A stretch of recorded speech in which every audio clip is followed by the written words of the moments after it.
The Just Lead Advancing Racial Equity Conference, hosted by New Detroit, brought together national and local speakers who provided compelling insights into racial equity and justice. Kari Frazier, Detroit is Different, provides you conversations with some of the phenomenal guests, talking dismantling racism with collaborative solutions. I am Regina Ann-Campbell at Just Lead 2023, New Detroit. Thank you for all of this.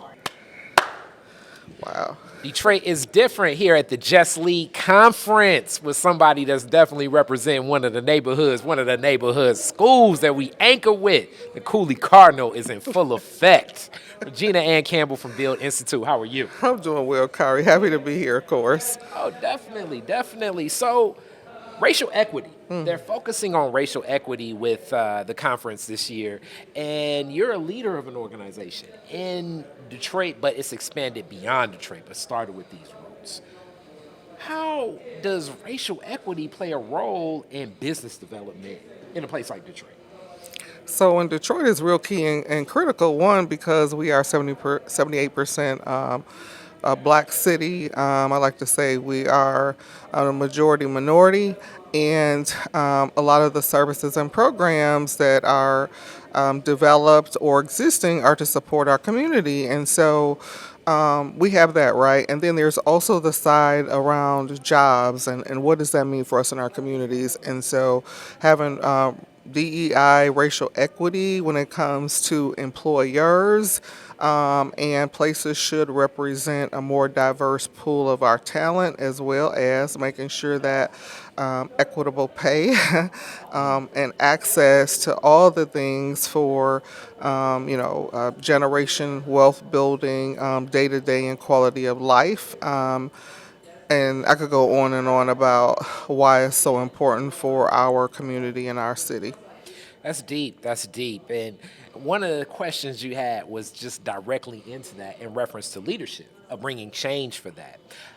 And really the role of black women with education, with entrepreneurial endeavors. Black women have taken a space in the American lexicon, but especially here in Metro Detroit, of being in best position for leadership positions. But oftentimes, that does not happen. You being in this leadership position, witnessing that, what's the disconnect? How do we change that? Great question, as always, Kari. So, for me, in my lived and worked experience, there's something that we always hear, and I'm sure you've heard it before, is that they can't find black talent, or that we're not educated, or. There's always an explanation as to the why not we're not at the table or in the room or given the jobs or the opportunities. And it is in those why not all the time that I'm like, no, I know somebody who has that expertise. No, I know somebody who has that skill. I know somebody. People aren't, I don't believe, actively or intentionally or serious about bringing more black talent into the room. So that being said, the first thing I'll hear a lot, and I think it's good, it's a good thing, right? I think it's a good thing to have these programs where, people are looking to help high school students so they have a career. I also think it's great. I have some returning citizens in my family that have programs to help them be able to have opportunities when returning to society.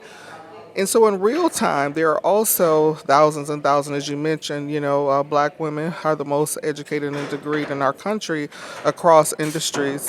It's also important in real time for people to take real steps to make sure that opportunities from the boardroom to C-suite, and C-suite does matter. Some people say, well, it doesn't necessarily matter as long as we are in certain seats in companies.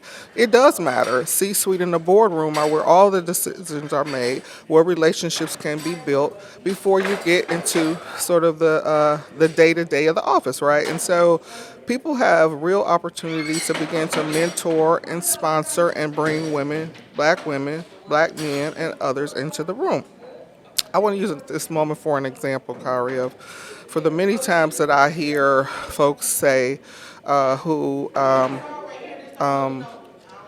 communicate to be allies or about racial equity and justice, they'll say, "Oh, I'm tired of walking into rooms and seeing all these white men." Well, you walk past many of us several times throughout the day and work with us. How about you shake it up Mm. and bring one of us into the room? And that could be a change agent. And so just being in positions inside of a company or organization isn't enough in real time. People can literally bring people to those rooms where we aren't presently in. And when there are job opportunities there, recommend and sponsor and support a black candidate, a black woman candidate. And I got to preface this and also say the one thing that I do not want to be taken from my comments or anyone who says that they have taken out criteria is that we ain't qualified. At the end of the day, many of us are overqualified, quite frankly, and we're not given anything. One, we've earned it. Even when it comes to schools, at the end of the day, nobody gave me my degree and them A's in the schools that I were in to excel. So I just wanted to be really clear. It is not giving anybody anything, but it is creating equal access for opportunities that we are often excluded from in ways that are intentionally designed from a systematic and process perspective to keep us from doing what we do and know to do really well. And last question. Yeah. It piggybacks on that and goes into a question with Orlando Bailey as well. And I know a little bit more of the Bill story is Detroit is different and Bill have that relationship as well. But you've been in leadership positions, different leadership positions.